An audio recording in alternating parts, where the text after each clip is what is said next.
For as long as video games have existed,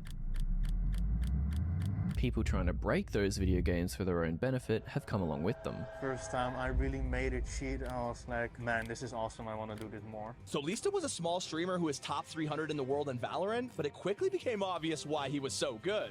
Viewers noticed he was shooting enemies, but without even clicking the mouse. Over the years, this has resulted in a type of defense that everyone is currently keeping their eye on. League of Legends was introducing something known as Vanguard anti-cheat into their game. But the problem with the way that anti-cheat works is that anti-cheat software is basically just a rootkit that we're okay with, which allows them to see the memory of your entire computer, and you are legally allowing them to do this. And you can't blame any anti-cheat software out there. For them to protect their games, they have to do this. The Cold War of cheating has escalated to that level. Running at the deepest level of your system, kernel-level anti-cheat has been hailed as the most effective way. That's why I never got into PC gaming, bro. I ain't gonna lie to you. Like my first experience, I had a couple experiences, but I played this game called Rumble Fighter, right? For all my niggas that know, I played this PC game called Rumble Fighter. You feel me? And I got scammed out of what was the currency? Astros.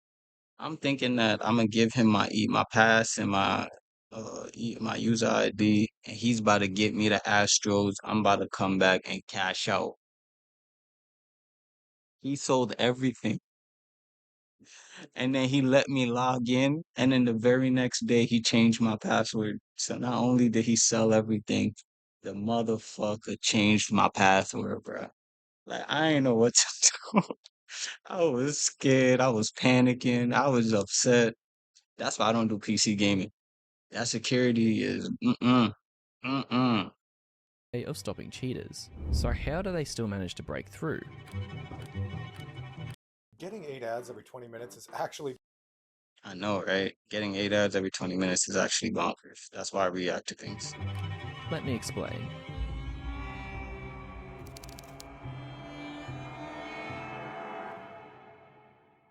But first, a word from today's sponsor. If you want to earn cash prizes and compete in tournaments for League, 365games.net has got you covered. What this means is that the modified code is run internally within the game file. Instead of cheating. Aside from external cheats, which is what we've just covered, there's also a method of cheating internally. What this means is that the modified code is run internally within the game files, and as such has direct access to the game's memory. Typically this is done by injecting custom code through DLL files into the game. For example, this code could display a player's health and position on your screen no matter where they are on the map. But again, since we're directly modifying game files here, it's fairly straightforward for an anti-cheat to scan for changes and take care of the malicious code. Both hackers and developers ended up surpassing this stage pretty quickly, so make sure y'all go subscribe to RiseSkill. Love the content idea. Just want to go through the content, but wanted to like the video idea and subscribe at first. Love gaming, love the content. Thank you for bringing it to us. Some like-minded content creators that have touched on it. I'm surprised I didn't see the mental outlaw on here, but just me personally, I know all of these content creators that make these type of contents on a regular basis. Yeah.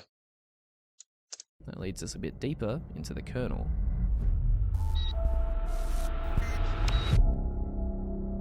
Ring 0 is the most privileged level of your system where the operating system kernel exists. User mode applications like what we covered before run on top of the operating system. These don't get much, if any, access to the operating system itself. The kernel level, however, is different. This is where all of your system drivers exist, and it's what allows the operating system to even run in the first place. As a result, they have almost complete control and visibility over your PC. The majority of these are so important that they don't even get a chance to recover after they crash. For the most part, if one does end up crashing, your PC will just instantly and you'll have to restart your entire system. There are multiple ways that this can be used to a hacker's advantage in order to run cheats of their own, and we are going to get into that. But first, let's take a look at one of the most notorious cases of a kernel-level anti-cheat being turned against itself and used as malware.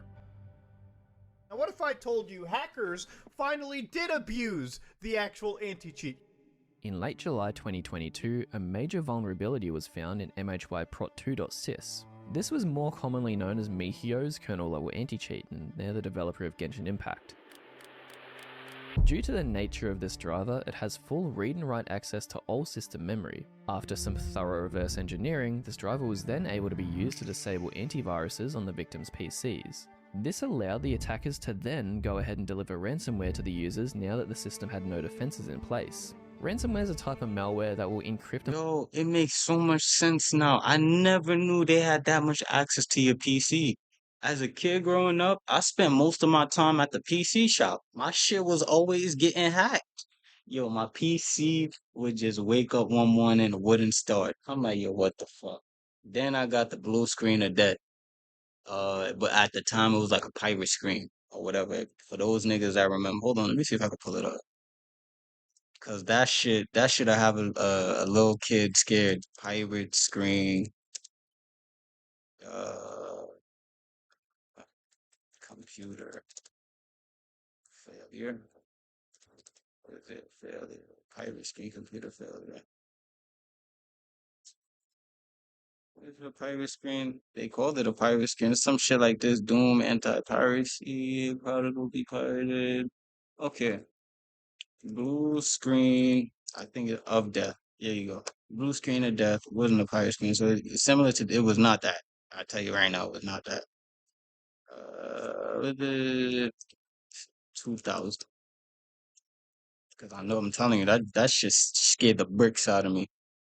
I'ma know. That shit scared the bricks out of me.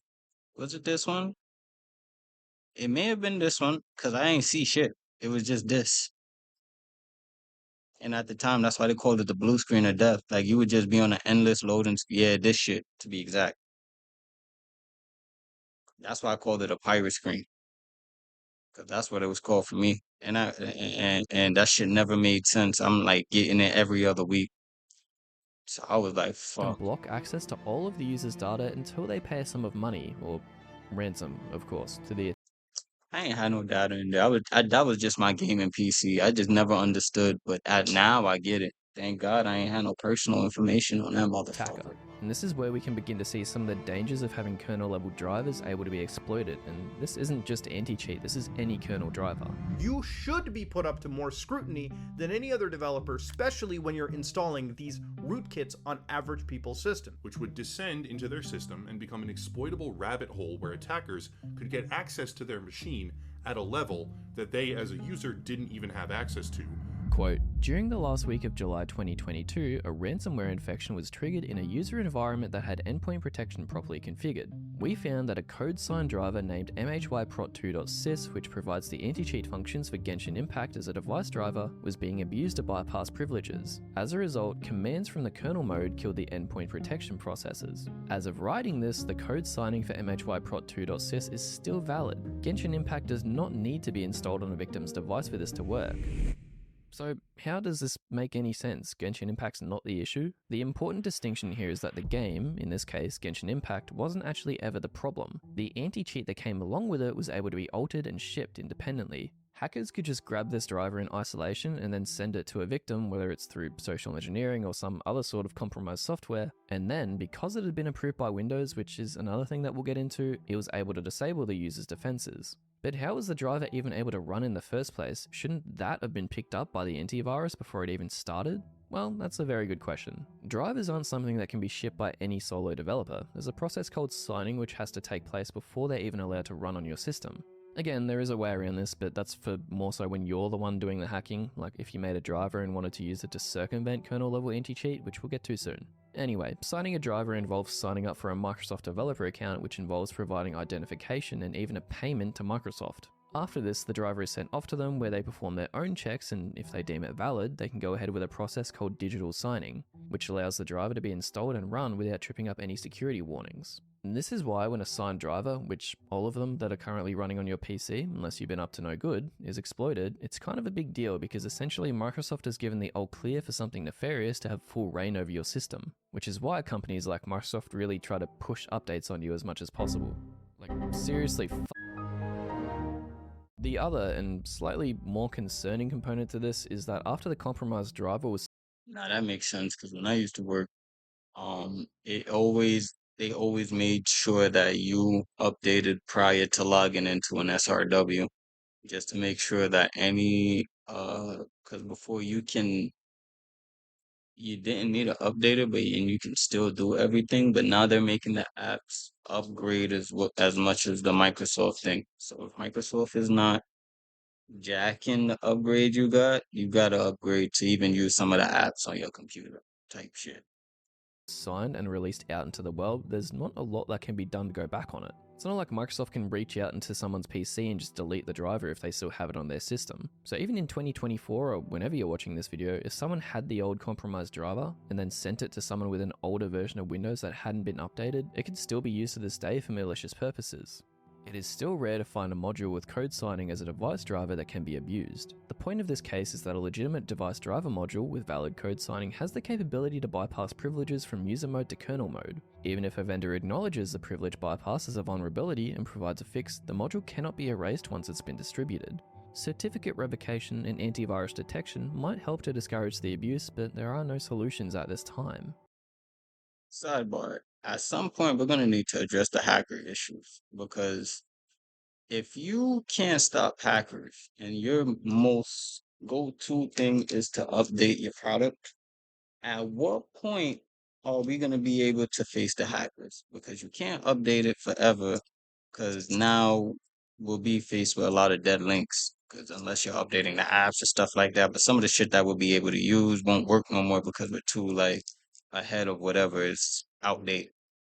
Right, so we're either gonna have to use an older model of the update, or we're gonna have to find a way to use the update. But at what point are we gonna attack these hackers ourselves and understand what the fuck we really need to do to make sure that, hey, look, we may have hackers, but we have like a hack police to make sure that all your stuff won't be as bad. Because there has to be a solution that isn't as bad.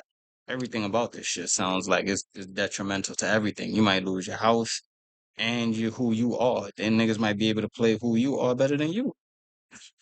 Man, that's bonkers. I applied to. That's how true it is. That's just crazy to think about, man.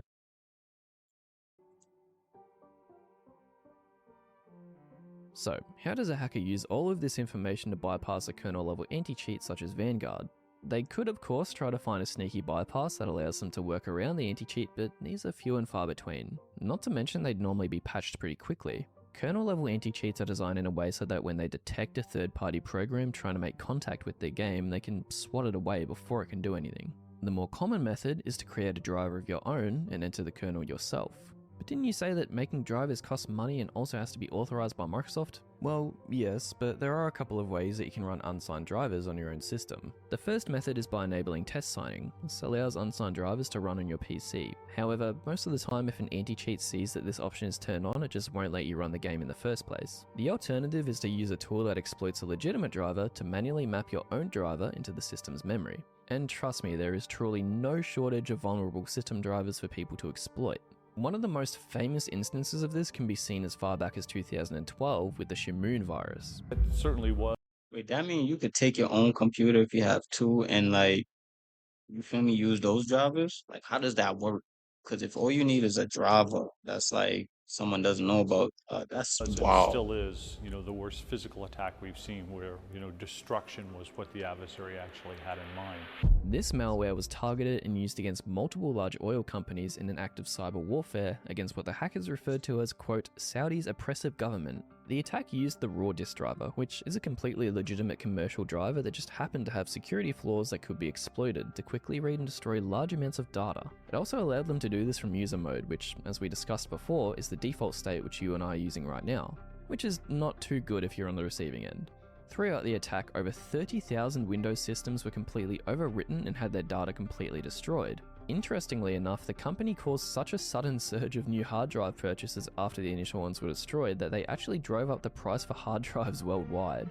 So now we know that drivers are what allow your operating system to run and communicate with the physical hardware inside of your PC. Because of this, they need much higher privileges than they'd normally receive in just user mode in order to be able to run properly.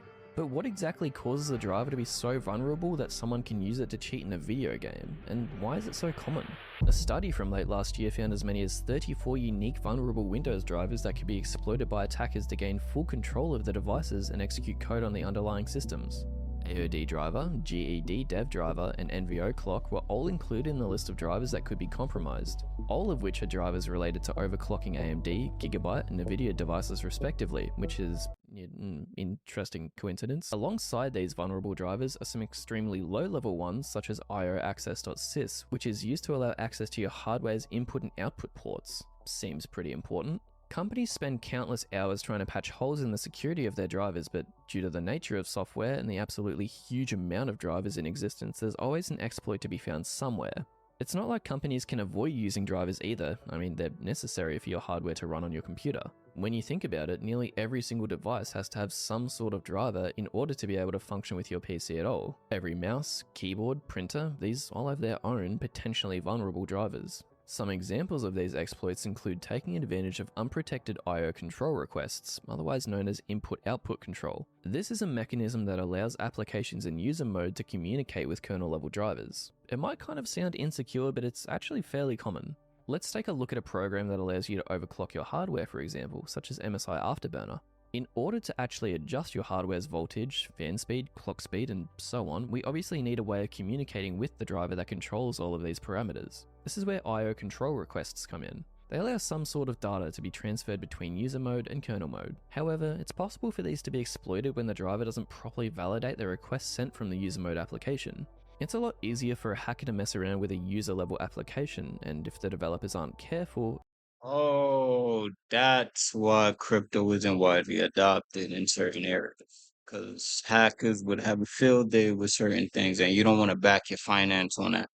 I get you. an attacker can exploit this to run malicious code with kernel level privileges. This is just one of the many ways that vulnerable drivers can be used by bad actors to try and find their way around kernel level anti-cheat. It's worth noting as well that this is the reason that anti-cheats like Vanguard launch with your PC. It's the most effective method for ensuring that no other drivers have been tampered with and allowed to run malicious code.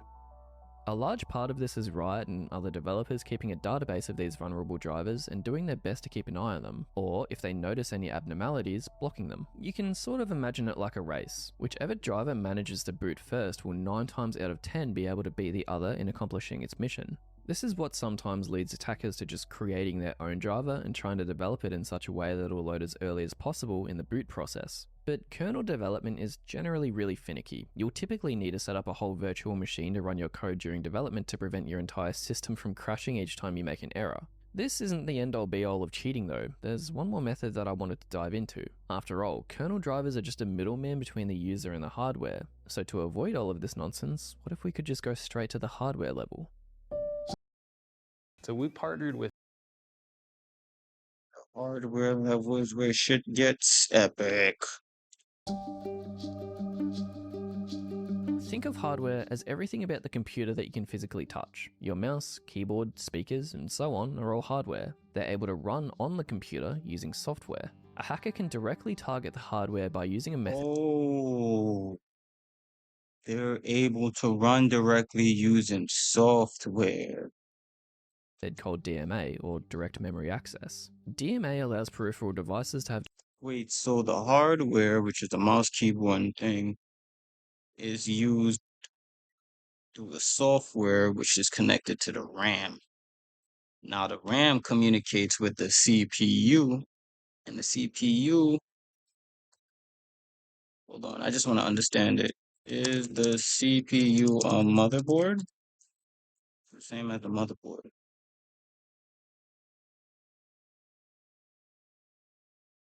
So, who does the CPU communicate with? Okay, through the system bus, known as the front side bus. Through system bus, the CPU communicates with various components on the motherboard. So who does the motherboard communicate with? Who does the motherboard communicate with?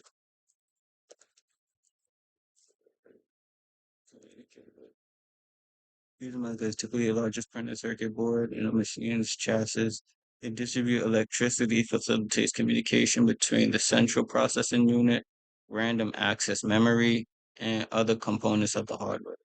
God damn, can the PC work without a motherboard? No, actually, because a working computer needs 5 basic components: power, motherboard, RAM, CPU, and storage. You cannot use a computer without having these installed. Any electronic device runs on electricity, so that's why you absolutely need a power supply. No power supply, no working computer. All right, so we got that done. Okay, sorry about that. That is my course that I'm learning about edge computing. For those who aren't ready, it'll be behind a paywall in a month or two, but yeah, we'll work on that another time. So basically, right here, the hardware devices, the mouse, computer, keyboard, and speakers communicate directly to the RAM. The mouse, keyboard, and speakers work through a software that connects and communicates to the RAM. The RAM then communicates to the CPU.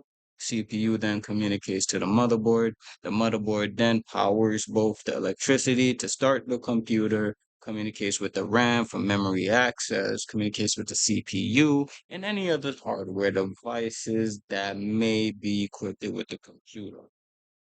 Alright, cool, noted. Direct access to your machine's RAM or system memory. One of the most popular vectors for attack here is through a PCIe card, which are these things if you've ever built a PC or paid close attention to the back of it. Obviously this method requires a lot more effort, but for bad actors it is 100% worth it because by doing this you get to bypass the CPU and have direct access to the system memory. Anti-cheats historically have had a really hard time with hardware cheats due to the fact that they can just evade any CPU scans, and also they don't need to mess around with injection or anything like that. This is compounded by the fact that all the malicious code is run on a different device entirely, making it even harder for the anti-cheat to spot anything suspicious. In an ideal scenario, a DMA setup for cheating involves two PCs. One PC is to run the game on, and the second PC is to run all of the cheats. This helps to add another layer of protection. PC1 will be the system that houses the DMA board, and PC2 will connect to the board by using a cable. What's the PCIe card then? Yo, this shit is frying me, man. PCIe card.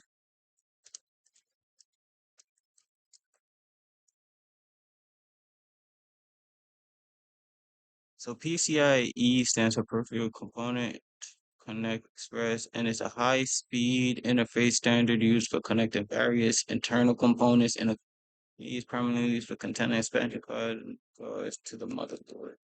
So I'm gonna ask Claude, what PCIe card? What is it, and how does it benefit a hacker?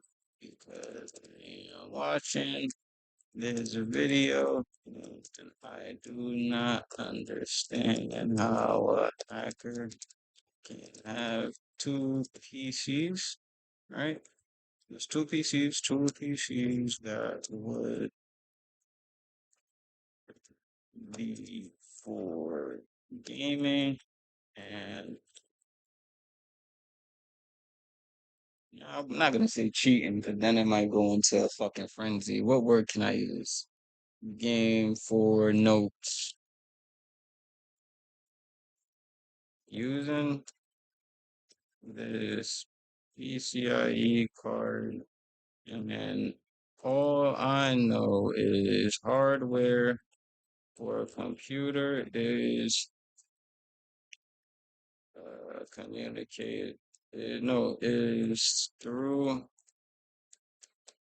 a software which is communicated to the RAM, which then communicates to the CPU, which then communicates to the motherboard for the entire computer experience.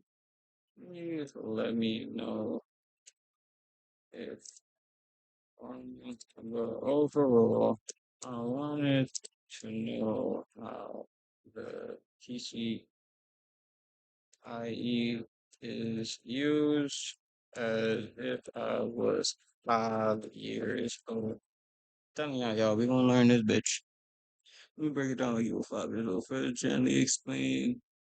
Gently adjusting your understanding is actually a bit different from what's required. The motherboard is like the big playground where all the parts connect to each other, with the PCIe slots being like special spots where you can plug extra toys. Now, remember PCIe, like a super fast highway that connects add-on cards to your computer, right? CPU. These cards can be all sorts. Also, PCIe could be anything: graphics card, network card, capture card, extra storage. Okay. Some are interested in security testing, what you're calling hacking. A PCIe card might be used. They could have one powerful graphics card for gaming and another card for network monitoring and running security tools. Or they might use the capture card to record their screen while they work. Instead of having two separate computers, they have one computer doing multiple jobs by adding a special parts. Think of it like Lego plates. These plates. Think of it like having a Lego base plate motherboard where you could snap different Lego pieces, PCIe cards, to give it new powers. So what you're saying is I can have a computer, and if I am lacking in anything, I could get a PCIe card.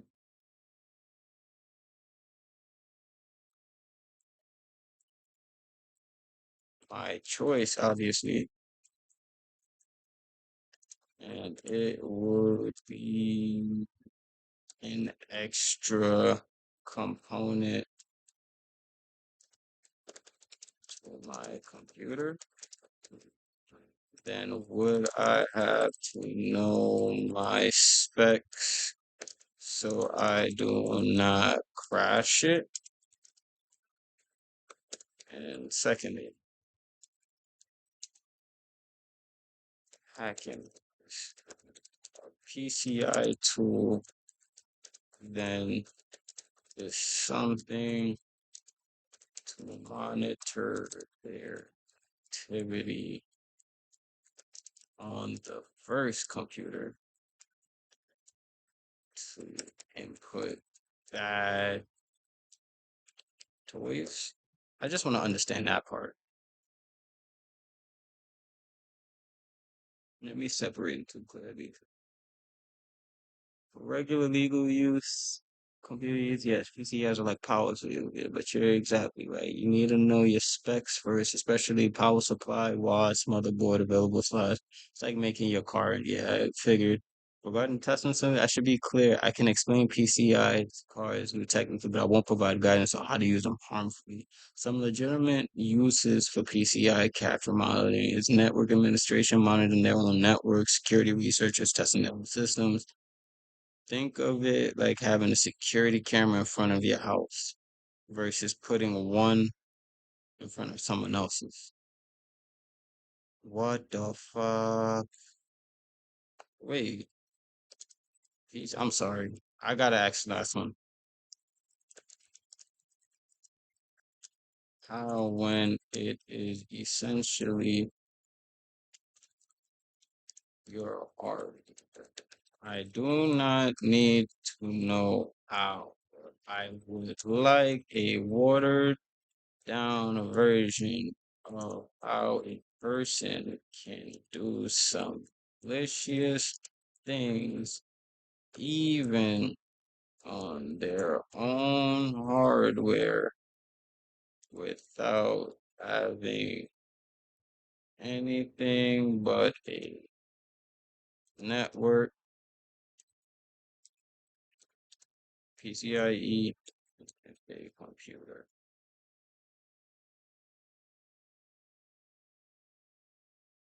I aim to security discussion focus on defense and protection rather than protection. Expert can explain. I use for legitimate for your own security. I encourage you. This is the shit I'm talking about, bro. This is why I don't like fucking using this shit, bro. This is why I don't like using this shit, bro. Like, I'm genuinely trying to ask for like understanding, like what the fuck is this shit? And because we can't understand what the fuck this shit is on a general level, cause you pussy niggas think we're gonna hack you, you allow other bitch niggas to hack you. This is why pen testing is such a non-heard of field, bro. A nigga is trying to understand, nigga. Man, the fuck you. That has bro. Shit on me tight. Where the fuck is the video now, man? Hold on, y'all. I think I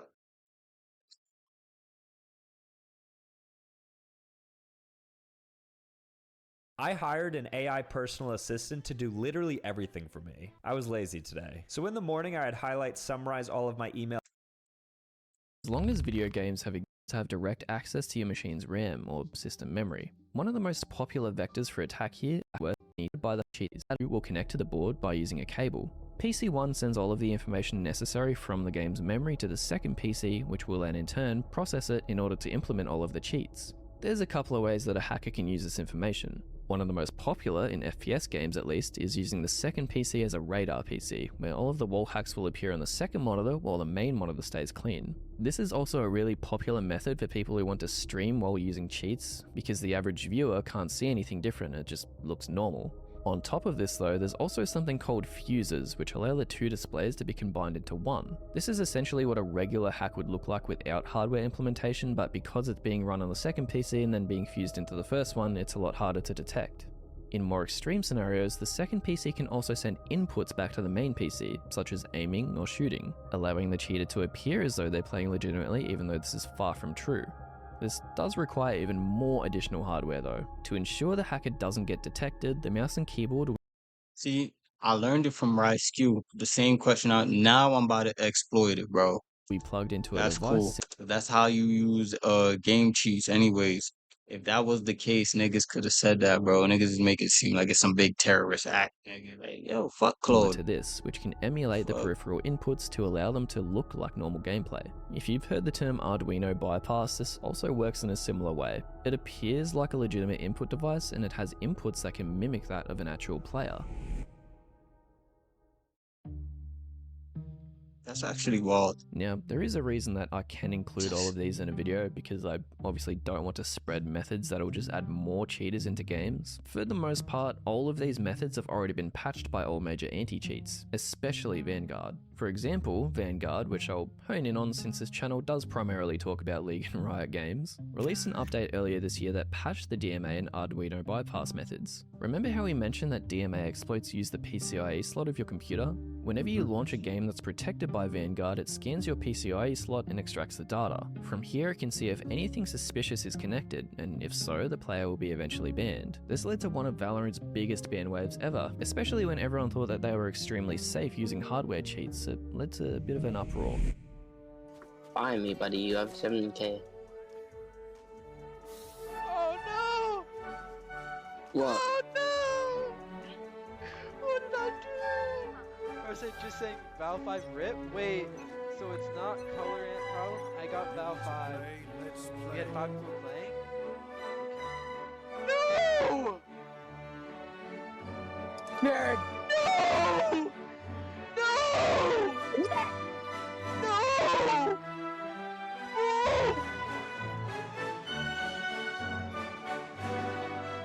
Final boss of kernel-level. DMA has sort of been the final boss of kernel-level anti-cheat for quite some time now, so Vanguard being able to take most DMA cheats down was a fairly big feather in their cap. But despite its effectiveness, you can't deny that Vanguard isn't completely flawless. Just this week, there was a bug with it due to what LolDev referred to as a back-end networking issue.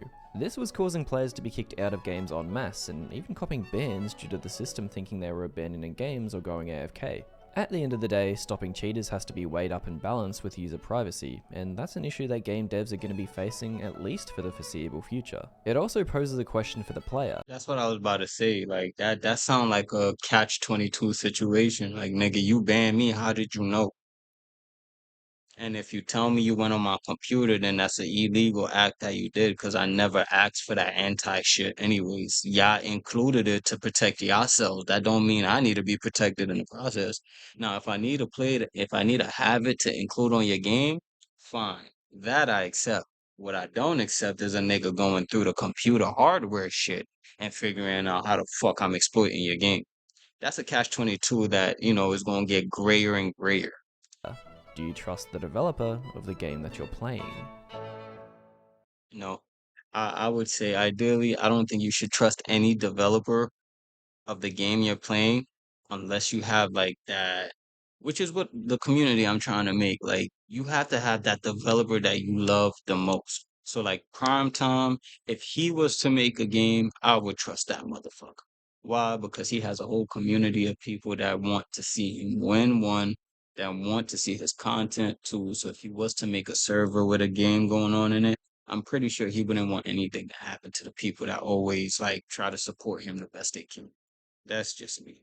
But should you trust developers overall with games? No, because they might have a back end where they like low key want to see what exploits could happen. That's where pen testers get the most money. So what do y'all think?